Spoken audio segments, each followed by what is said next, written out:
There we go. There we go. I can't even see through these things. I need a new pair. These things have been worn out, dude. Man, it is changing rapidly. I didn't even know about this part.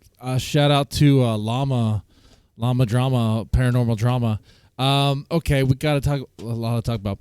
This is towards the tail end of LOLCOW Rewind, the very end. A lot of people probably missed this because honestly, who watches LOLCOW Rewind? I don't. Okay, but this is interesting because this is where Keem comes on and talks about how Grace is fired and why Grace is fired. We're gonna listen to this. We give our thoughts about it, right? And let's have some fun. Here we go.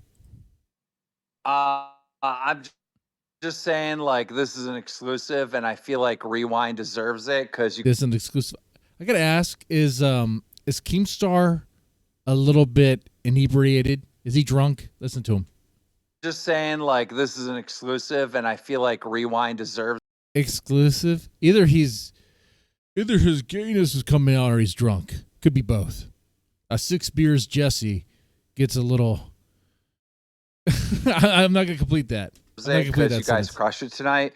I'm replacing Grace. We're putting something else in there. Oh, What? shit. She's just like, dude, she's just like impossible to work with. Like,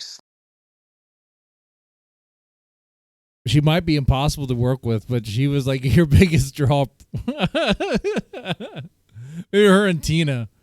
Because Becky is insufferable, dude. Becky is so annoying. slow DMs, like no accountability, like no planning, no strategy, like nothing. It's just like it's insane. Like, you know, apparently the story is that she. Who's the crackhead that's beside him? That woman right there? Let's make it bigger. Dude, that is a meth face. You see the woman? You probably didn't recognize that as a woman. I don't mean, is that Billy the Fridge? Is that who that is? From the Drunken Peasant? Who? Okay, anyway, underneath him, there is a woman. That's Faces of Meth, dude. Okay, that's what that is. He's left alone in a hotel lobby in Florida. So I spend hours trying to find a safe place. I get a safe place, and she doesn't even make arrangements with that person at all, ignores them. Then I like text. Yeah, of course not. She's gonna stay at that hotel. She's not going anywhere. She's gonna be at that hotel, and her dad is probably still with her. That whole like child visitation thing. Ben doesn't care about his kids. Why would he do visitation with his kids that he doesn't care about? Now, and I'm like, let's get on the phone, let's plan this out, let's organize this so we can have a fucking Queens episode. Oh, I'm tired now. It's like 1 a.m. Bitch, you're 22 years old. When I was 22 years old, I could stay up for 3 days straight. You gotta be fucking kidding. I'm not dealing with it. Well, that does kind of line up with Grace was say. Grace is like, why am I going to be on a call at like 1 o'clock in the morning? Like, call me at a reasonable time. And I will say, like, Keemstar is supposed to be her boss, right? Or, I mean, supposed to hire her, right? Like, why couldn't he discuss the lolcowqueens new episode or whatever at a reasonable time? Why 1 o'clock in the morning? Why that? But hey, that's the boss you choose to work with. I find it unreasonable. Like, if I was someone's boss, someone's supervisor, I wouldn't expect him to take the call at 1 o'clock in the morning because I'm not going to stay up drinking and doing whatever and then call my employees, the people that I hire, to discuss the show. Unless that's what you choose to do. It seems a little unhinged, a little disorganized and chaotic, right? But that lines up with what Grace said.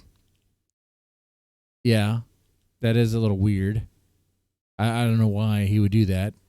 This anymore. Like, obviously you think that you're like the biggest draw ever. So it seems like if Grace would have answered Keem's call, would Keem have been satisfied? Would she have been fired if she had answered his call? So I guess to work with Keem, you do have to answer the call every time he calls, and it has to be on his time. You have to answer, and there's like, it's like even at 1 o'clock in the morning. What? No. You know? But whatever. But Grace, please come back to Rewind and watch this clip where I say the reason why you broke fucking an all-time record on fucking Thorpe TV was because of Keemstar fucking R. You're never gonna do it on yourself. There's never going to be a person that has this much pull and this much knowledge in this industry to get behind you, to bring you up to. Keemstar was going to help build Grace, and actually he kind of did with the little bit of exposure that she had on there. She did get some followers. We'll see how long they last. Grace has a way of, despite all her flaws, and there's a lot of them, despite her ugly past, and it is quite ugly. Despite all that, there are people who are willing to get in line to wait their turn for a chance with Grace, even though the only person she has ever been romantic with is her dad. And that's a fact.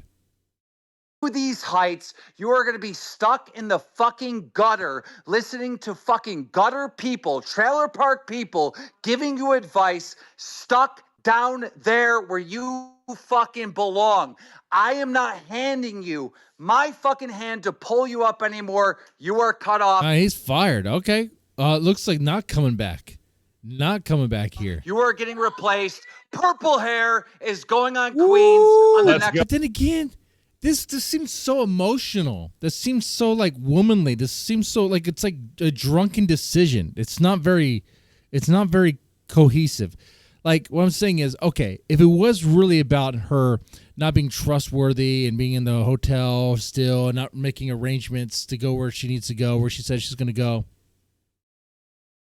like, it could happen a little bit sooner. Or it's weird to be like answer my call. I want to talk to you. Because he even said, you know, after he complained about how Grace could have been lying about her stay. I believe she was lying about her stay, about her arrangements. He even said that he was going to call her and talk to her about, lolcowqueens. Get together another episode. Okay. All right. So you want her involved, but then she doesn't answer your call, and now you're like, oh, okay, screw her. She's fired. Like, bro, it's like 1 o'clock in the morning. You know, I don't want to take Grace's side here, but it's like 1 o'clock in the morning, man. If it was really just about how he can't trust her, then just stick with that, you know. And maybe, see, he's probably drunk right now, so that's probably really what it is. But it was like the last thing he wanted to do was talk to her about the show, and maybe he phrased it as talk about lolcowqueens about another episode. Maybe he wanted to clarify something, and maybe it was like bad word choice. Maybe what we're having here is Keemstar is not really laying it out, and really expressing himself. Really explaining himself the way that's clear. But what you do have is, what is clear is that, well, he's fired up. She's fired yet again. Though it's Keemstar, so he could retract that. I mean, it's like topsy-turvy. What's the expression there? Dude, it changes so often. Is this one going to be the final straw? Is this it? Is she fired for real? Never coming back? I wouldn't even gamble on that, man. I'm not. I have no idea. And all right, we'll see what happens. Who's willing to take that bet? But okay. That's a fact, Jack. Whoa, are you? Whoa. Keem left. All right. So there you have it. That's Keemstar's version of the events. Some of it does line up with Grace's. Is Grace an honest person? No, she's not. Especially when it comes to her dad. Especially when she comes to trying to say she's going to be away from her dad. I don't even think she's away from her dad. I think her dad's still with her.